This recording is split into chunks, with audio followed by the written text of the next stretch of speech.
Good morning, Richard. Can you hear me? Good morning. Hey, how's it going? Good. Happy Tuesday. You too. Let's see. I think Allie said she was going to grab some coffee and she'll be right on. Yeah, coffee is essential. It's How's your morning going? good. I tried locking my cats out of the room and then they kept pawing at the door. So I'm hoping that they don't jump on my desk. I know there is like some sort of like maintenance person like going by with a big bin like a few minutes ago too. I'm like, of course, it's like the morning, but. Well, and then also it started raining over here down south. Oh, really? So I'm just hoping that it doesn't get loud, because one time I was on a call and my colleagues were like, is that a monsoon? Oh. So let's see. I'm going to try and share my screen. Oh, up here.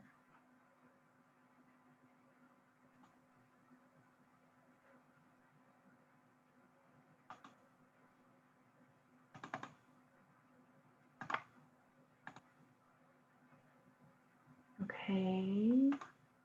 Yep, looking nice. So this will be up while we chat. Since they're our sponsor. Cool. But now that I have this view, I can't see like who's trying to come in. Oh, really? So I guess I'll start this after. If you go to participants, can you see it that way? This button? It's like the bottom next to Q&A. That's how I do it with my students, at least. I can't even see that. Oh, really? When I'm sharing, no. Oh, that's weird. I know the interface is a little weird for like trying to do multiple things at once. Well, this is also like my third time doing Zoom, so. Yeah, no, I like whenever I'm like demoing something, like which button am I hitting? So it makes sense. So let's see. Okay.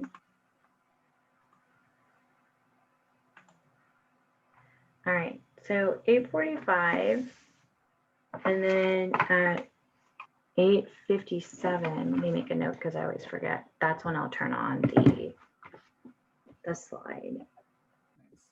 8:57 to 9:03.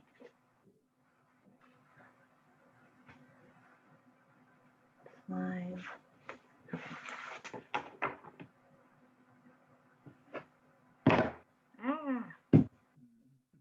And then I think we were also going to try and broadcast to Facebook Live. Oh, cool. But I'm going to wait until Allie gets here because you're like add a layer of complexity. Yeah.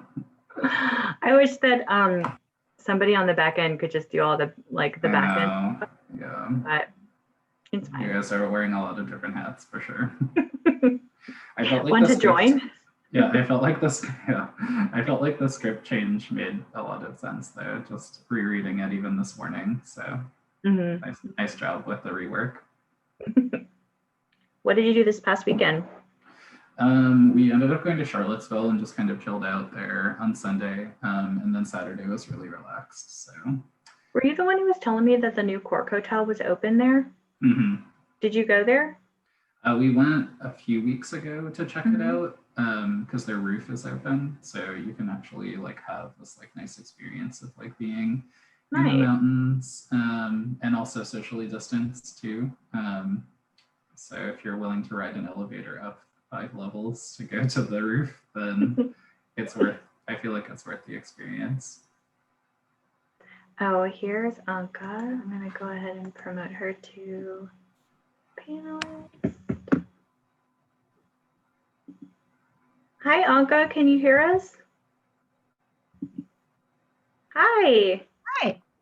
Good morning. Good morning. How are you? Morning. Good, how are you? Here's Zachary. I'm gonna go ahead and bring him over. All right.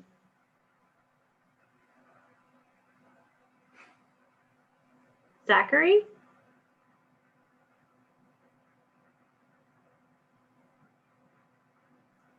Here we go. Hey, Zachary, good morning. Can you hear us? Yep, I can hear you. Good morning. Good morning. Let's see, we're waiting on Allie. I'm waiting on some coffee, so I'm gonna go grab that and I'll be right back. But I can hear you guys. Coffee is the essential thing, Yep. for sure.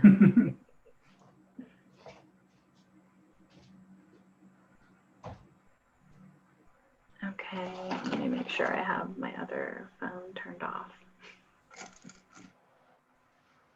I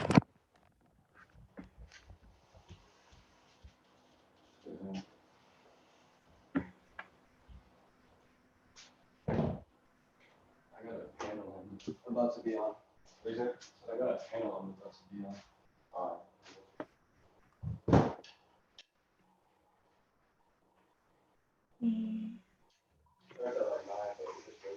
Allie's having issues logging on. Let me see. How's your morning going, Anka?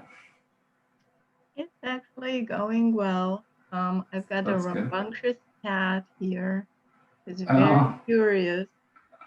It's very curious about who is it I'm talking to. Oh, guest star. So cute. The guest of What- honor. What's their name? Oblio. Oblio. Oh, cool. Yeah. It comes from the French oublier, which means forgetfulness. Right. I studied a little bit of French, but it's very rusty. So I do remember that word. It's a pretty one. Yeah.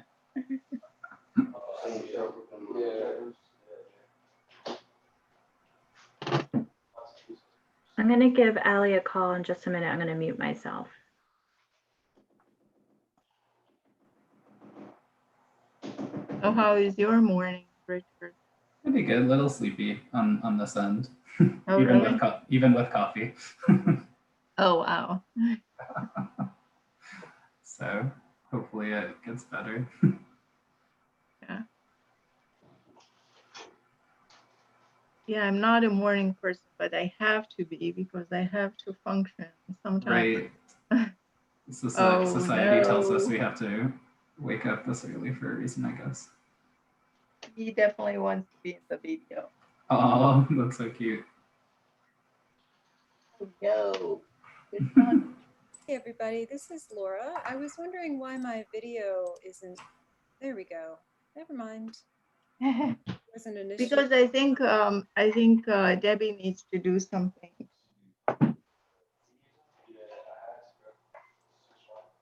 Were you ever able to connect it with Camden, Laura? Not yet. Thank you though for, you know, I just usually have a much better time connecting with him, but I understand things are busy. A little crazy, I guess, right now. Yeah, for sure. He's been really supportive of my work at Hampton. That's awesome. He's been he's been in a couple of reviews, and he's quite good.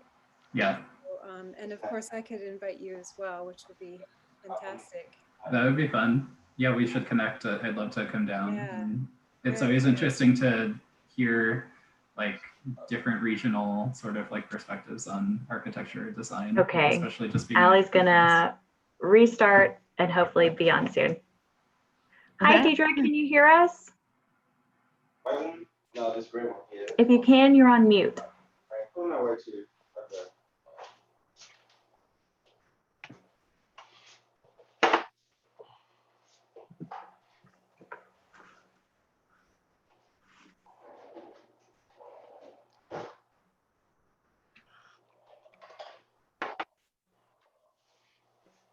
So, Deirdre?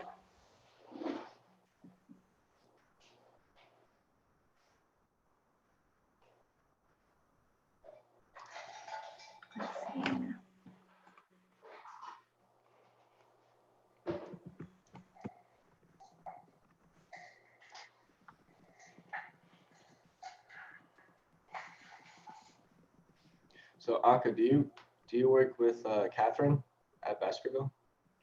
Among other people, yes. Okay. Yeah, Catherine is in our workplace studio. Gotcha. Which studio are you in? What? I Which am the director of the higher ed studio. higher ed? Okay. Yeah. Oh, Zachary, you got coffee this morning. Yeah, had to. Well, it's actually tea. I misspoke earlier, but still good. Hopefully it has some caffeine in it. Yeah. It's Constant Comment. Oh yeah, I used to drink that one a lot. It's tasty. So it's Has black. lots of, yeah. Yep. What is it called? Constant Comment, comment. like a remark, something like that. But I've been trying to stop drinking coffee as much, so had a coffee heavy weekend. I'm kind of trailing off with this black tea. Nice. So Richard, I think you said you were in Boston for a little bit. Yeah, I was up there for about 5 years before Richmond. Rose Fellowship and Katie Swenson and folks. Yeah. I went to school with her, so. Oh, that's awesome. Yeah, I keep in touch, and she's doing great things. Yeah, I mean, my previous work was actually in nonprofit management. So before I studied interior design at VCU, I actually worked in higher ed. And so I worked at the Mass College of Art and Design and also the Boston Architectural College. So I got to know a lot of folks through the BAC. I feel like a lot, even if you studied somewhere else, a lot of people end up teaching there or studying there in some capacity. So it's an interesting space to be in. Yeah, I lived in Boston 3 years. Oh, cool. Yeah. They're 2 years. I miss it a little bit, and then I think about the winters, and I realized that I made the right decision to move here. When I actually love snow, so yeah, that didn't bother me. Yeah. What bothered me is when I lived in Chicago 5 years. That was cold. I'm originally from Cleveland, Ohio, so I sort of had the tempered, sort of version of that with the lake effect. So Boston felt like kind of like home to me from a weather perspective. But there was one snowstorm I remember, and I can send you guys pictures after this. But it was like the snow was like above my head in Boston. I'm not a tall person, but at the same time, just kind of like figuring out how to navigate that was pretty challenging. Jeez. I have a photograph with my younger son, and he is like in a tunnel of snow on the street. Like both sides of the tunnel are taller than he was. It didn't help that we also lived on a street, and our house was sort of up on a hill a little bit. So we had to carry all the snow in buckets in the backyard and dump it there. Yeah. So we ended up having a hill of snow that finally got melted like in July. Yeah, that's always an interesting thing too, seeing those like mounds of snow forever. I know. It's funny. I was interesting. Part of the Back Bay Runners, and we run on top of the snow because we were in training. Yeah. And, it's just what you do. Yeah, lots of resources just to figure out for sure. Well, that's cool. We'll have to connect and share some more stories after this is over. I'm gonna go ahead and share our sponsor.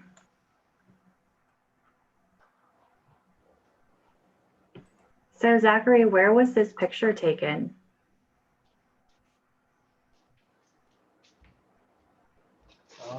I think that was at elementary school in the area. So I want to say it's, I'll find the name, but it's the second time that we went there, and the students actually talk about legacy projects, and it's a variety of different buildings or spaces or cultural parks like zoos and things like that, botanical gardens that create a community. And so they each picked one and they had to learn the history of it and then make a model of it and share their story. So this is just us talking about something that may be a legacy project in the future, kind of talking about how they could do that. They're so cute. They're just like absorbing it like a sponge. Yeah, they're I think it was 3rd grade, but they were so intelligent. They had great questions. A lot of their parents are in the industry too. Mm. That was probably the most surprising thing, was how much they knew and how informed their questions were. But unfortunately, we haven't been able to do that, but I'm definitely looking forward to it next time I get back out there.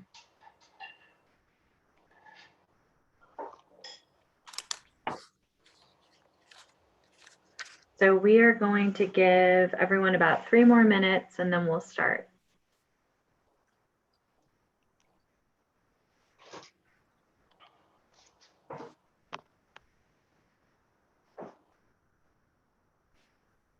Anka, were you on the Cambridge side when you were in Boston, or were in Boston proper? No, I lived in Roslindale, which is Oh, a yeah. smaller community. Yeah. I lived in Jamaica Plain, actually. So, yeah. I know right exactly where it is. We Yep. used to go to this really cool restaurant in Jamaica Plain. Mm-hmm. It was pretty close, about 10 minutes probably from our house. And the Arboretum I used to go to a lot too. I know. In Roslindale. Yeah, good times. Yeah, I worked in Newton Center for cool. DRA Architects, who is it was doing mostly educational architecture, but as I understand now, they moved. Our office used to be in a very cool church, but I think the seminary that owned the church reclaimed the church now, and they had to move in Waltham, from what I heard. Mm-hmm.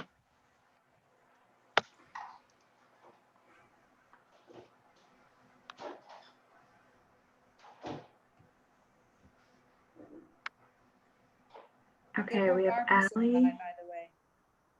Sorry. We should have Allie joining us now.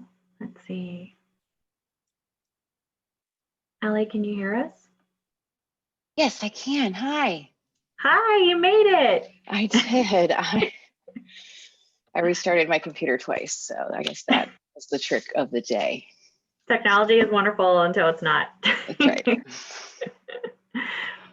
Well, do you have your coffee yet? Yeah. Thankfully, that's one good thing. So we are, let's see, we have Shanna Smith, who's helping out for Deidre until she jumps on. So she'll be joining us momentarily. So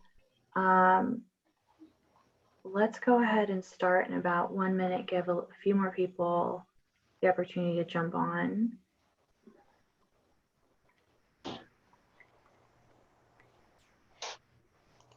Allison, did you get your coffee delivered today?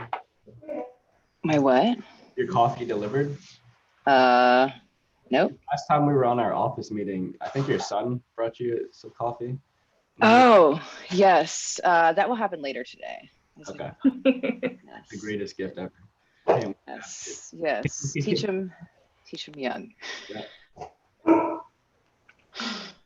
All right. Well, it is 9:03, so we want to be respectful of everyone's time. This is recorded, so anyone who could not watch live right now can watch as our schedule allows, and we do post them on our website. So let's go ahead and get started. Good morning, everyone, and thank you all for joining us for our 4th episode of Diversity Through Design. This is promoting architecture to our youth. I am Debbie Arredondo, our monitor for today, and also our IIDA's chapter vice president of forums. Helping me today with Q&A is our chapter's president, Ali Allred. Thank you, Ali, for helping out today. I want to give a special thank you to our episode sponsor, which is Work Program Architects, also known as WPA. Thank you, WPA, for being so supportive through this series and for being an ally to our community. I also would want to remind you that you can donate to Teens with a Purpose. You can find the link on our website or in the email that you received when you registered. And we also want to invite you, anyone who is interested, to put your comments or your questions in our chat feature, and we will do our best to answer any of the questions that we have, that you have. And to also continue to follow us on social media. That's where we do a lot of our postings for future things that we'd like to talk about, things that you are interested that maybe we can also add to our year. So please follow us. We love your feedback. Many paths can lead to an A&D career, and we found that most roads were mostly traditional. Growing up with family members who were practicing architects, engineers, designers, or in construction had helped spark an interest early on. Others, a good majority were minority backgrounds, chose architecture or design as a major in college, and they expressed to us that they had wished they had more of an introduction prior. So in today's episode about promoting architecture to our youth, we will discuss why there isn't enough promotion of architecture and design early in our public schools, and how the lack of exposure early on might hold back some of our children, and how we as a community can try and change that. We will hear from our guest panelists on how they teach, inspire, and create programs to help and gain exposure to this wonderful profession early on. So let's get started. I'm going to go ahead and start with Zachary. Zachary, can you please give us a brief description of who you are, where you work, and share in which ways your firm or your organization that you participate in can help promote architecture and design to our youth? Sure. So my name is Zachary, or Zach, from New York originally, and I went to Hampton University in the Hampton Roads area of Virginia, and I currently work at Work Program Architects in Norfolk, Virginia. We do a variety of architecture, commercial, residential, and we also do urban design as well. So we've used all of those ways as a way to get out into the community, and we try and share, just like you were saying, share a lot on Instagram, just so people can keep up. We answer a lot of questions. We host, we've had some people ask us if their kids could come for a day. So we host them and let them play in like the virtual reality machine, ask a bunch of questions. And those are just some of the ways that we started to do that. Thank you. Mm-hmm. Anka, welcome. Can you please give us a brief description of who you are, who you work with, and some of the organizations you participate to help promote architecture and design to our youth? Of course. Thank you so much for having me in this panel, this wonderful panel. I'm very happy to be here with all the colleagues. So I hike all the way from Romania, and originally I was born there, and I did go to architecture school there. I did a master's in Chicago, and then I kind of traveled all over the United States with my family, and worked in Pasadena, California, Boston, Massachusetts, and Augusta, Georgia. And now I'm here in Richmond. I work at Baskerville currently. I'm the director of higher ed studio, and I actually participate very actively in the ACE Mentor organization, which is promoting architecture, construction, and engineering to students in the K-12 system. So we do a lot of project-based work with the students, and we have mentor volunteers. I'm actually on the board of the ACE RVA at this point, and I've been for 2 years on the board, and I've been 9 years before that a mentor for ACE, for the ACE organization in the Richmond area. And so we promote really project-based learning. We do a lot of curriculum. We create, adapted to the schools we work with. Thank you, Anka. Laura, hello, good morning. Can you please give us a brief description of who you are, where you work, and what kind of organizations you participate to help promote architecture and design to our youth? Sure. Well, thank you for having me. It's a wonderful group. I am a practicing architect. I own a very small architecture firm in Virginia Beach. And for the past 4.5 years, I've been an assistant professor at Hampton University. I did some teaching at the Art Institute as well as NC State prior to Hampton. Immediately when I started at Hampton, I realized that the local younger students really needed a place where they could learn about architecture. You might not know, but Hampton is only one of 3 schools of architecture in the state of Virginia, the other 2 being the University of Virginia and Virginia Tech, all the way out in Blacksburg.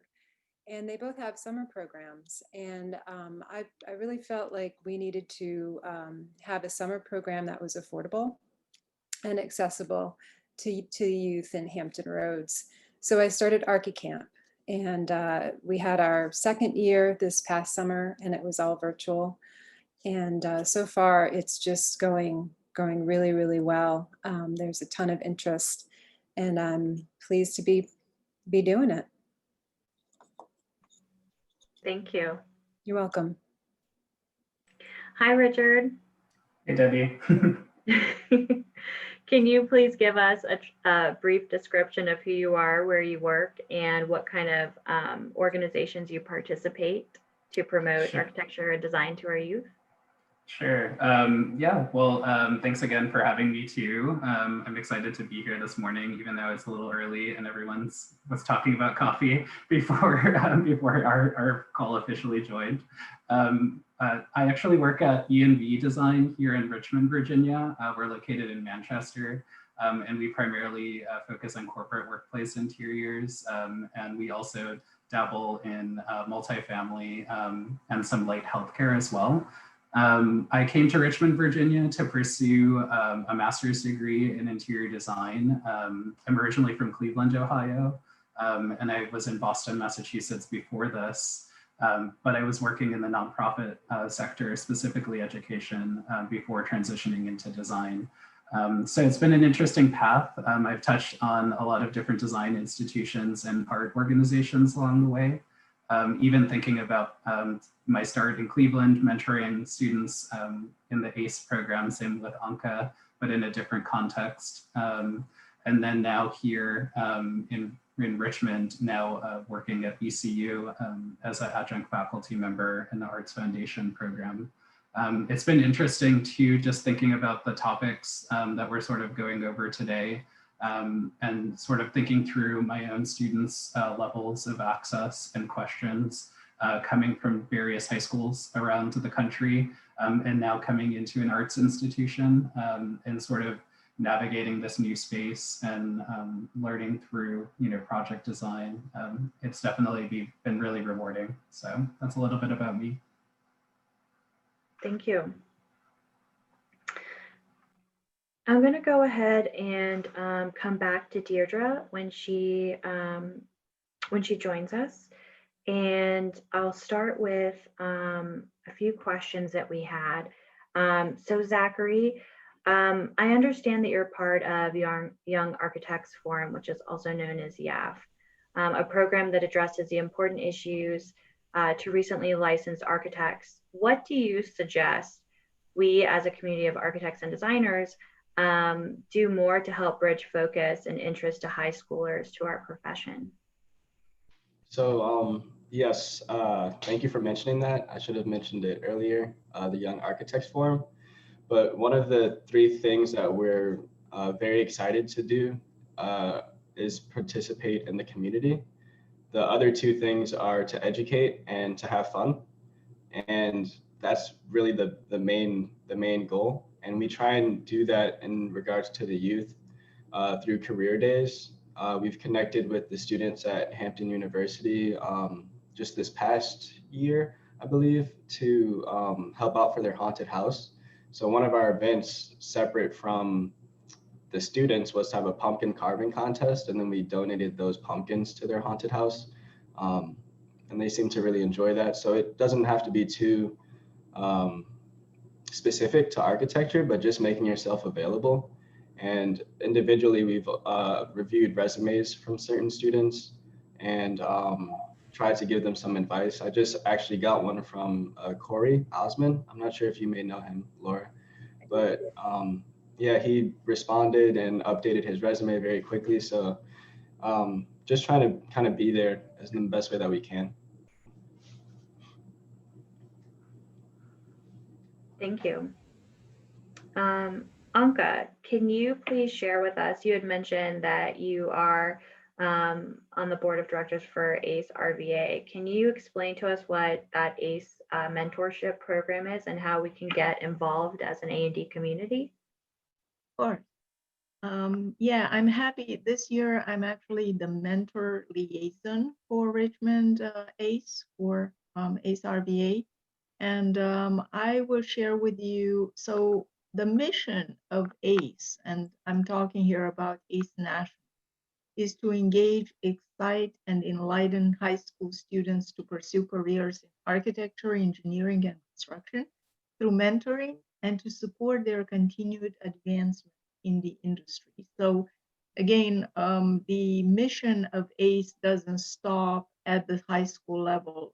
We envision continuing the relationships with our mentors and our students throughout their career. And as a matter of fact, with Richmond, the Richmond organization ACE RVA is actually proud to have two former ACE students that are now mentors in our chapter.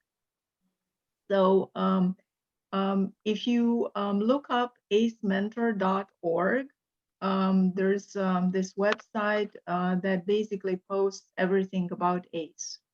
And it talks about the students that participate, the mentor and the volunteers, the educators. It has literature and forms, it has testimonials, and it has contact information. Now, if you dig a little bit further and you look for ACE Mentor affiliate and go under Richmond, or just simply Google ACE Mentor RVA, you will get to this Richmond chapter page where you find tabs that describe who we are. You will find my name there and how to get involved and how to donate, how to help, how you will find things about what we've done in the past and how we're envisioning to continue our efforts for the future. And one of the things that I want to encourage everybody, we need not just sponsors and mentors, we also need people that can connect us to particular schools. We have done actually programs at Highland Springs High School for a number of years, Hermitage High School for a number of years. We have done in the past year a program at LC Bird. However, obviously with COVID, we've been impacted by it, and we're now resuming our connection to LC Bird since Chesterfield. I think their technical centers resumed activity a week ago.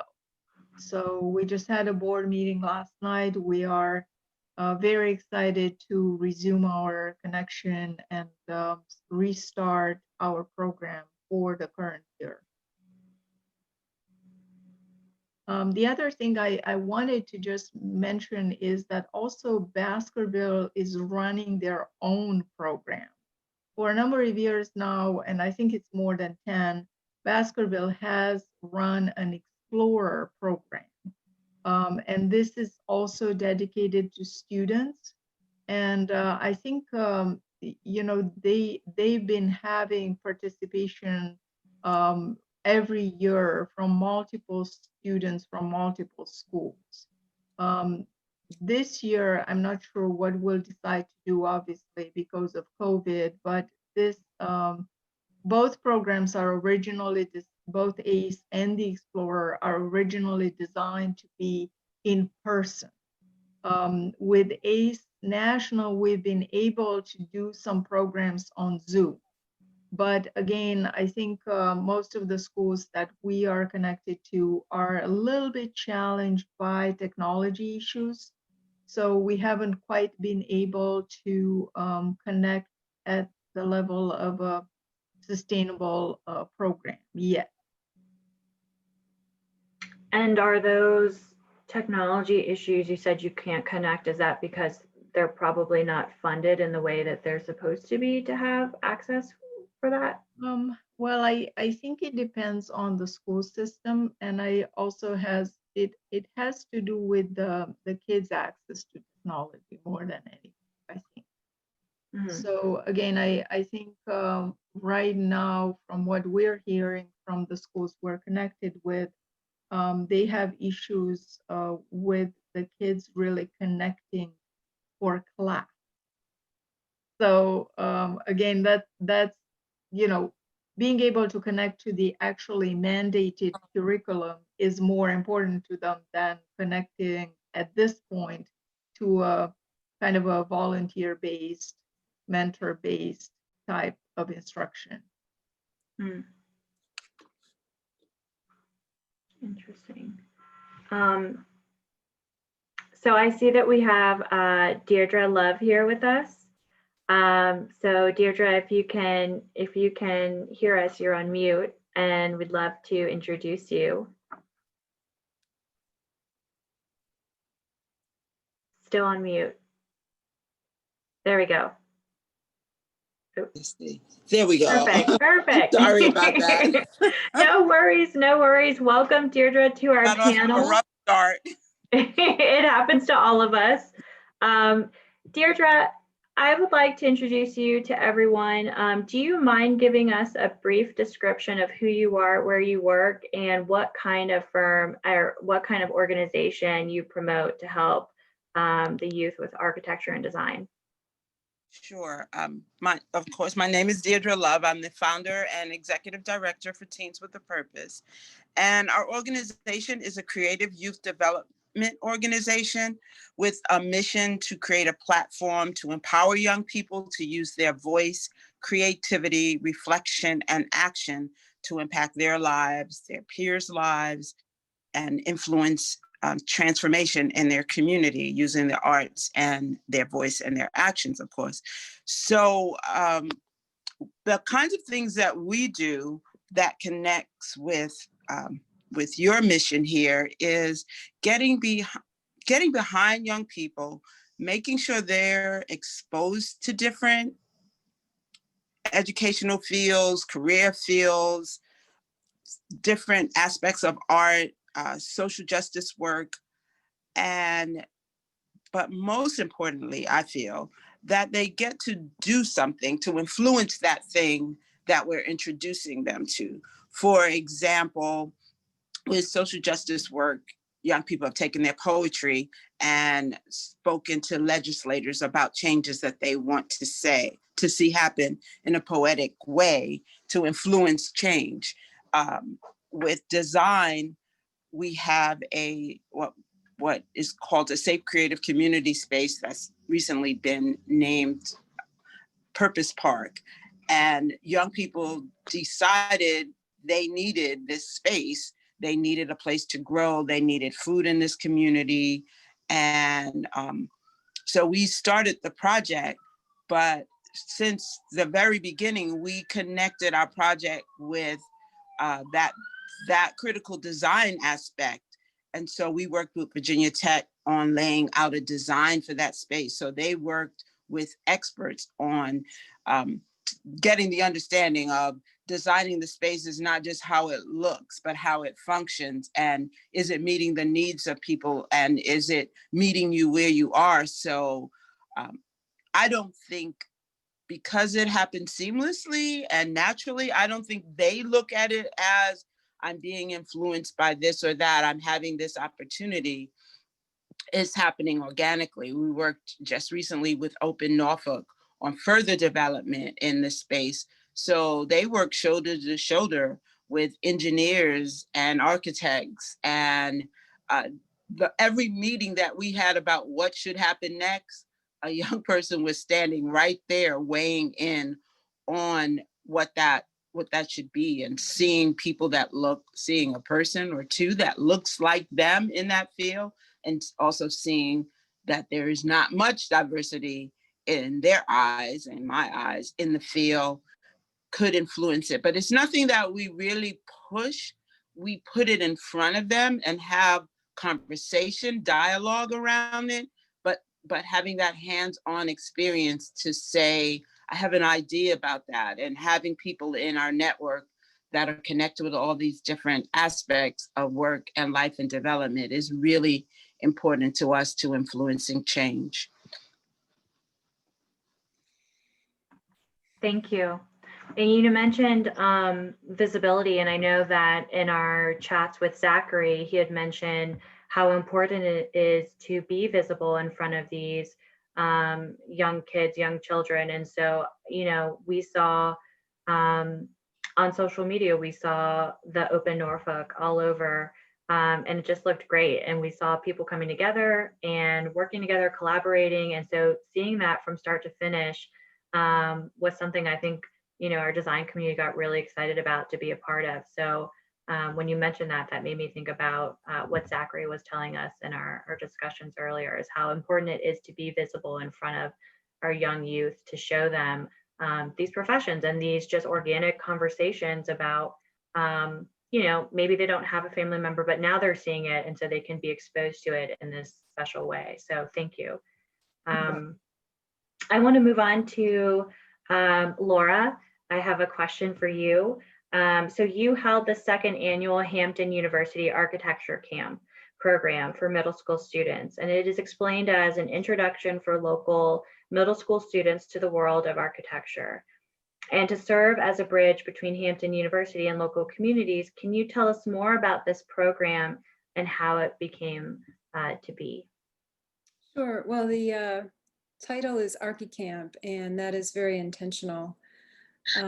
I teach the young students that architects are superheroes, and not in kind of the conventional way, but kind of in the way that Deirdre was talking about, empowering these students to know that they have a voice in the community, and that oftentimes architects' voices are maybe smaller than some of the other voices, but they're very powerful. And so I started ArchiCamp as a way to reach out to mostly students in underserved communities in the area that didn't have a place to go to learn about architecture. And most of these students, you know, they didn't have a very comprehensive understanding. For example, when I did interviews, one student thought that architecture was archaeology, which I thought was kind of a little funny, but she turned out to be one of the best students. And so it's about empowering, and it's about raising awareness. But I tell you what, we have an intensive week, and these students who know nothing about architecture, except for what they see on the reality TV shows, start with, you know, paper and a pencil, and they end up making models and making drawings and presenting to a real client. This past year, I involved one client who actually graduated from Hampton, and she has a nonprofit, and she wants to build a community center.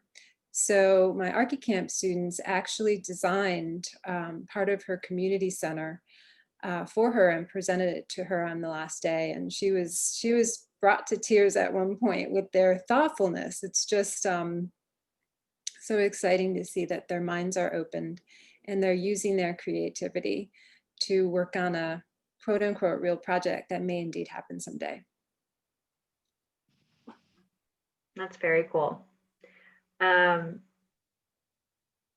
Over to Richard. Richard, You are a designer at E&B. Can you share with us why you decided to also teach at VCU this year, and what programs VCU engages with high school students in the community? Sure. Well, yeah, luckily I work at a firm that allows me to flex into teaching during the middle of the day. So shout out to E&B. And I know you all are watching, so thank you. I think, one thing that I was thinking about too, just based on our past conversations, is the sort of culture of mentorship that we're kind of now talking about, I think, as a group too. And it's sort of discipline agnostic, and especially me being a sort of career changer, kind of going from the nonprofit world into the design world, I think everything starts with mentorship. And I really have felt that at my firm. So I think I'm lucky in that regard, but sort of translating that into the classroom is something that I always am striving to do. How do you bring a sort of practice focus into an academic context? And so, meeting my students where they're at, especially during COVID, changing curriculum and sort of allowing them to feel comfortable with the work they're doing is something that is sort of always on my radar, at least right now. And I think it all kind of blends together, especially when you're going from Zoom call to Zoom classroom, I guess. And I think, sort of to comment on how VCU engages with community, and specifically youth. This was something that I was more involved with when I was actually a grad student, but there is a program called the Middle of Broad Studio that's an interdisciplinary studio that works with different community partners, and it's very much set up as a sort of design studio that focuses on pro bono design services for different clients around Richmond. They partner with the Storefront for Community Design, and then they also have a satellite sort of studio called Six Pick, which is on the north side of Richmond, that has a specific focus on mentoring young people in architecture and design. And so I think VCU really has a nice blend of both being a public institution, which is what attracted me to it. Education is so expensive these days, and to think about design education and sort of access, I think institutions like VCU and a lot of schools in Virginia already are positioning themselves to make education more accessible. But beyond that, they are also, sort of spearheading these really great grassroots programs on the grounds too. So.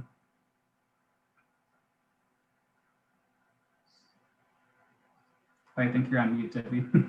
Thank you. Thank you, Richard. And I'd like to remind everyone watching that you can ask questions at any time in our chat feature, and we'll try our best to answer those with the time that we have. So I'd like to ask Deirdre, with Teens with a Purpose, can you share how you started with Teens with a Purpose, how you funded the program, and what your experience has been with the A&D community over the years? So started before the organization started, we were a ministry actually at the Basilica of St. Mary's in Norfolk, and we had the church had a fund from the state to fund the work that we were doing. And what we originally started was an AIDS ministry where teenagers were trained by me on the evidence-informed interventions around HIV/AIDS, and then they would young it up using art and poetry, as long as they didn't lose the fidelity of the information, and we go into the community and share it with peers. Fast forward, that was the late 1990s. The pandemic wasn't what it was, and we had a lot of young people really feeling empowered by seeing that they could make a difference with their voice, with their arts, and with information. And so the funding went away, and that was the point where the church wasn't doing that ministry any longer. And that was when I formed the nonprofit organization to keep the work going. And at that stage, it was the question to the young people, okay, we get to redefine ourselves. What do you want to, who are we and are we changing? And that was the point where they said, we don't want to limit ourselves to one cause. We want to stay open to whatever things we want to influence with our voice and knowledge and creativity. So we edited the mission. The next funding that we had was, I was a subcontractor and trying to do full-time work in corporate America and run a beginning, a nonprofit organization. So at that stage, it was really just difficult, as most businesses are in the start. And once we became the residents at the Vivian C. Mason Art Center, that was now the Art and Technology Center for Teens, a lot of doors open because we had more space. We had access to the community, and just was able to get more involved in different initiatives. So the work really blossomed from there. Really, for the projects that we do that connect with design and architecture, it was in 2013 was our first time being involved with that, when the young people wanted a garden and we had nothing but parking islands in the back. And we connected with an engineer, and he did like some workshops with them about how to build and how to create it. And we had 2 raised parking islands. That was our garden. And it we learned naturally. We studied together and figured things out together, and it was a lot of enthusiasm around that. And the next phase, that where design and architecture really came into play with us, was in 2016, when one of the young men who lives in the community that we serve said that, looked at that half-acre gravel lot and asked Mama D, can we have grass? Can we grow something? And talked about what it looked like to the community, what it felt like, and what other communities have that he doesn't have, because we go all around the country, so they've seen a lot. And at that point, we knew we needed partners. That's when Virginia Tech came in with, their landscape architect department and started working with us. And that's, that was the beginning of us seeing the connection to design and community building, and working with people who did not try to impose their ideas on us, but listen to everything we said, where we had the opportunity to work right beside them. And the young people and myself, we understood when they said, well, let's study the way people walk through that space. So you asked for paths, but let's make the paths connect with what is happening right now and what is needed. So the light bulbs went on, and part of the things that, they said, well, we want to have edible gardens, and we want to have something to absorb the rain, because there's a lot of flooding in this area. And then they, the landscape architects again, well, let's look at the land that you have. Where is the most likely place? Where can we build up to reduce the rain? And so all the little clicks along the way, like, yes, we want to make it beautiful, but we want to make it intentional. And they talked about the noise, and they talked about pollution, and it made you more interested in the other things your vegetable garden is doing, besides providing food, is cleaning, the pollutants out of the air. And so it just really developed one step at a time, and funding was really limited. We had a lot of volunteer funding initially, and over the years, that's changed, actually, because of COVID and our desire to do programming outdoors for this vulnerable community.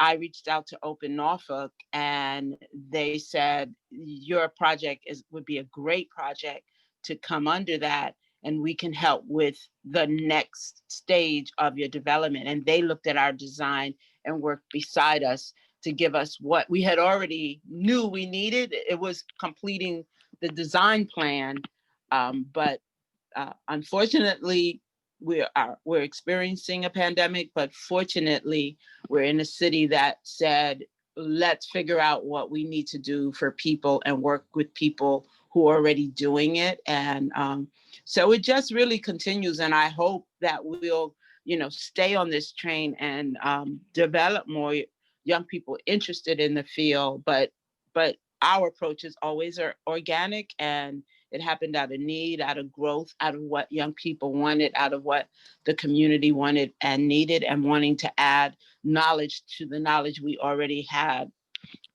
ourselves. Yeah, and I loved how you mentioned the design community that came and helped. Their first thing was to listen, right? And that really echoes a lot of what our past panelists have shared. Mel, just in the last one, or just talking about how some of the first thing that they do when they have this community approach to a project is to really just not speak at all and just to listen to the needs of their actual clients. So I think that's something really important that we need to remember as, A&D professionals. So this is an open question to all. What kind of elective should high school students and even middle school students be focusing to prepare, or what might those electives spark as an interest in A&D? Of course, we could talk about CAD, but some schools don't have those. So what other type of courses would spark or create some kind of interest early on?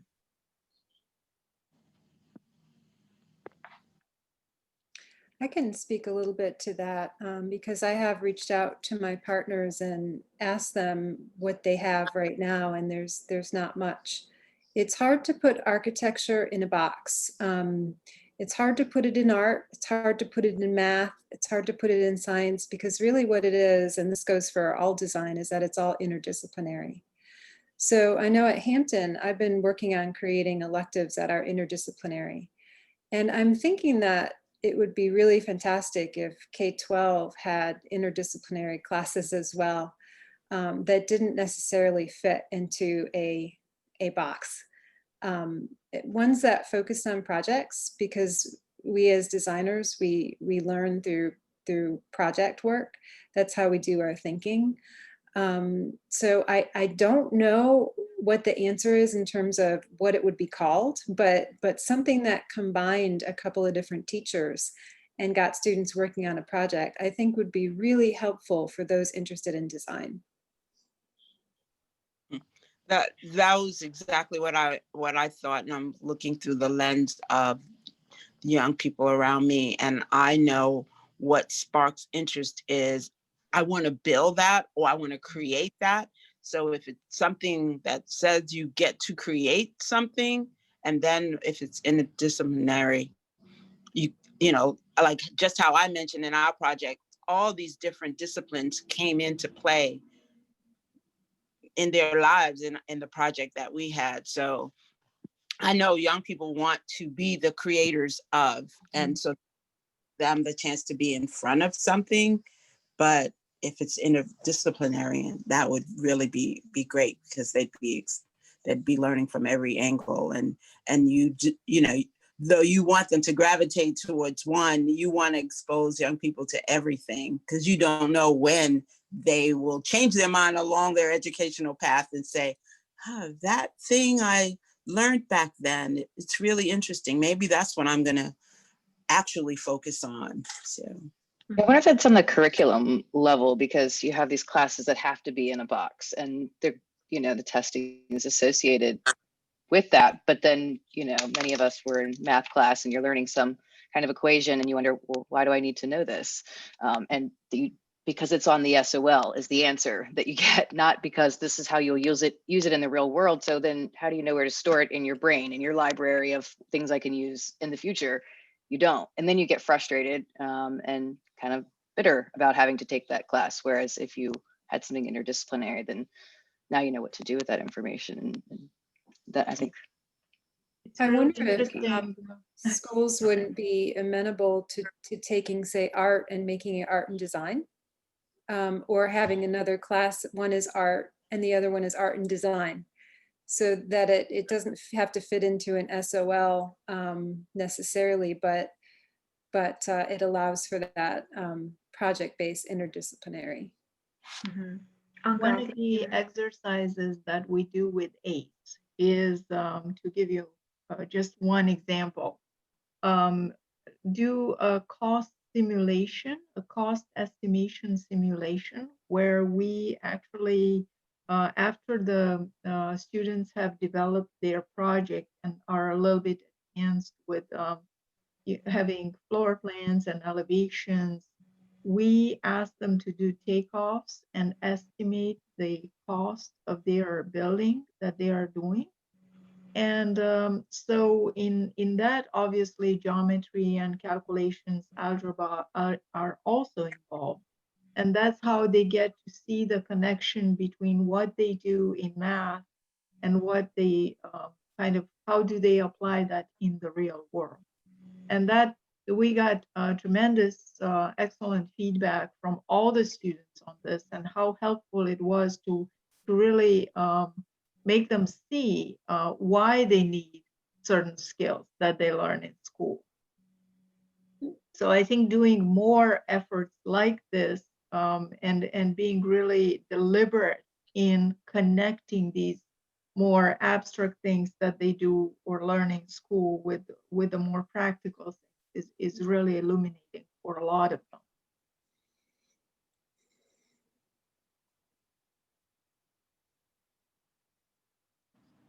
our next question is,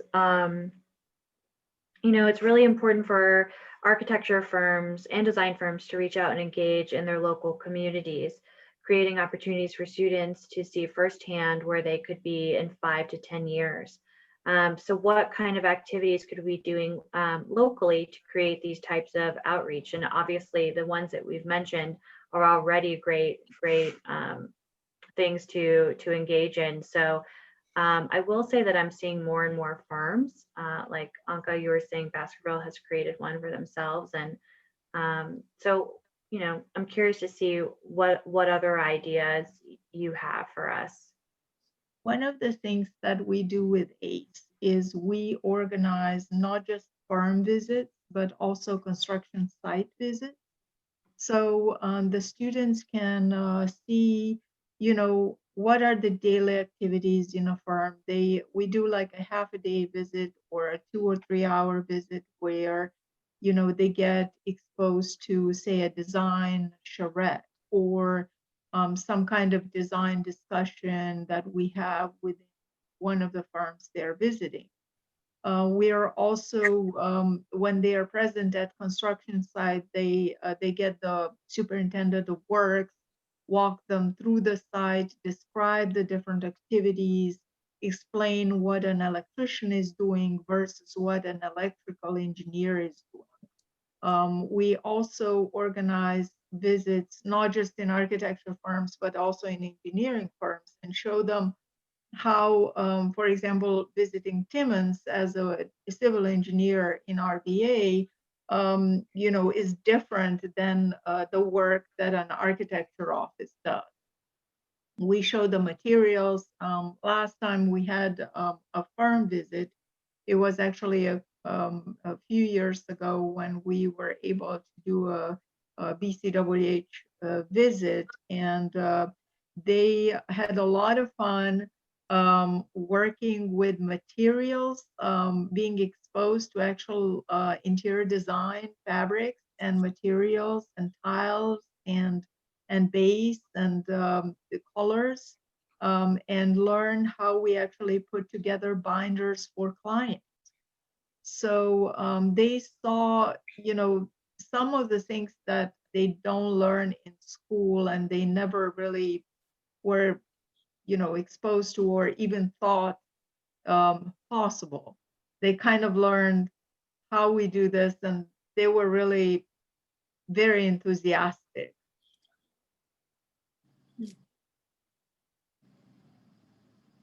I just wanted to echo the ACE mentorship experience, again, just coming from Cleveland, similar but kind of different experience. I think having professionals in the classroom, I think is key.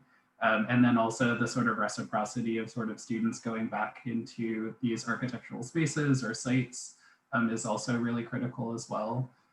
Just thinking about my own experiences as a young person being interested in design, the ones that I remember are going to construction sites very vividly. So how we can create those similar experiences for other people, I think is a really great idea. One thing I'll mention too, just based on my previous work in education, is sort of thinking about community-based education. And so how do we create more organic ways of students or young people being exposed to different creative professions? And I think just echoing Deirdre before, you know, not only exposing them to design, but sort of thinking about other creative methods just to get, you know, students focused and thinking in different ways, I think is a really great way for our profession to engage. And so if we can also think not only about design, but sort of supporting other creative professions, I think that would also just be helpful in general as the A&D community. And with ArchiCamp, I want to continue to encourage firm partners. Over the course of the 2 years, I've had people join me during the week from VMDO, from Baskerville, and also just recently from NCARB, which is the National Council of, not NCARB, gosh darn it. The ARE? No, sorry, the Minority Architects, Oh, NOMA, so National Organization for Minority Architects. Sorry about that. So they joined us as well. Virtually, you can have people from all over the world join. And so I want to encourage firms to participate in ArchiCamp, because from what I've heard, those firms that have participated get just as much out of it as we get from them.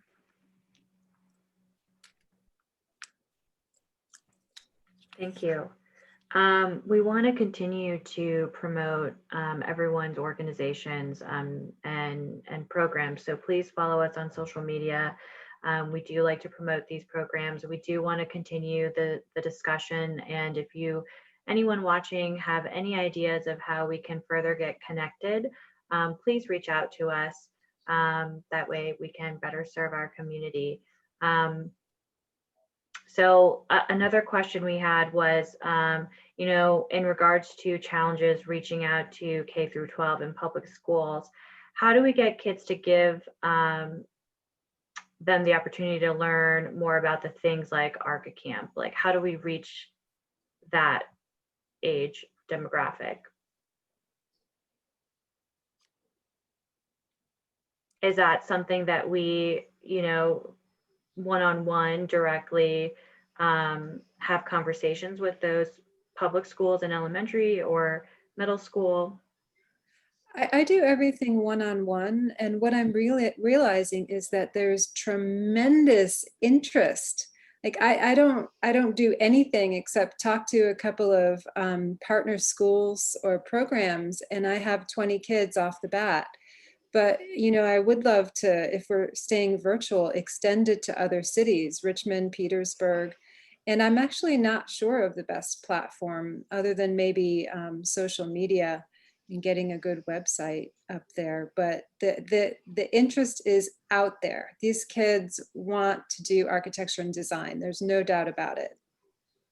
And I agree about media and the relationships you have with schools, but if you have any images of you actually doing work with young people, I mean, if you don't have a photo release of their backs doing it, young people are more influenced by what you do as adults.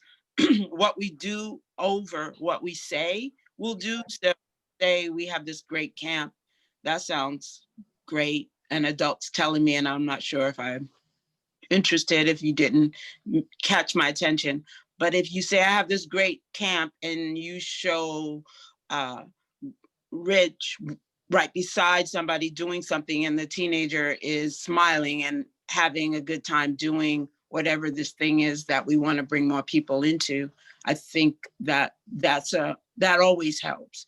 Young people really want us to prove to them or show them that it's not about us, it's not about you and design, it's about them and something that they're going to want to be involved in. Thank you. I do have one more question. I know we're wrapping up, but a lot of firms have been looking to get more involved in justice, equality, diversity, and inclusion efforts within the organizations. What advice do you give to those committees who are just getting started?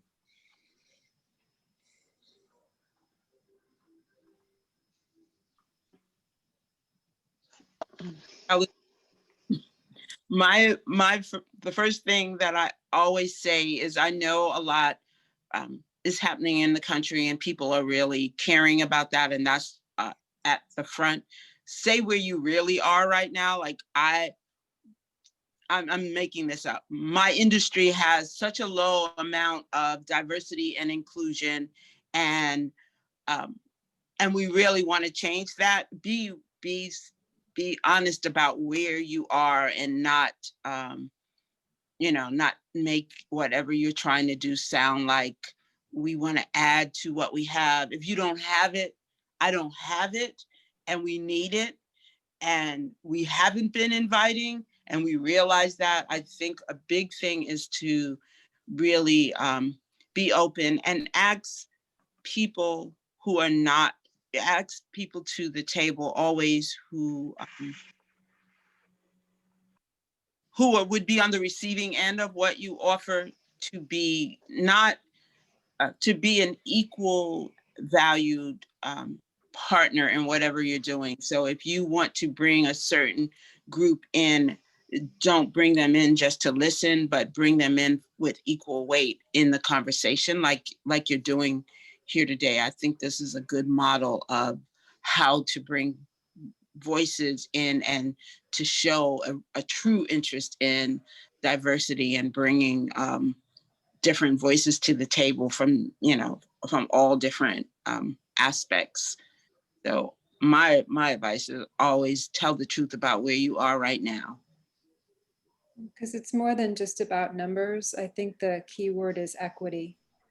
And I think firms have to realize that that's different than just bumping up numbers. Mm-hmm. One of the things we started realizing with ACE is that it is really important to start addressing the K-12 kind of involvement at the middle school level. The ACE traditionally started with mentorship at the high school level, and I think it was because it sort of worked better with the high school curriculum, if you will, and with the fact that they had more electives like after hours and such, and we could easily fit programs. But the more the board realizes, some of this experience and incorporates some of this experience in our further curriculum development thoughts, we realize that we have to start earlier.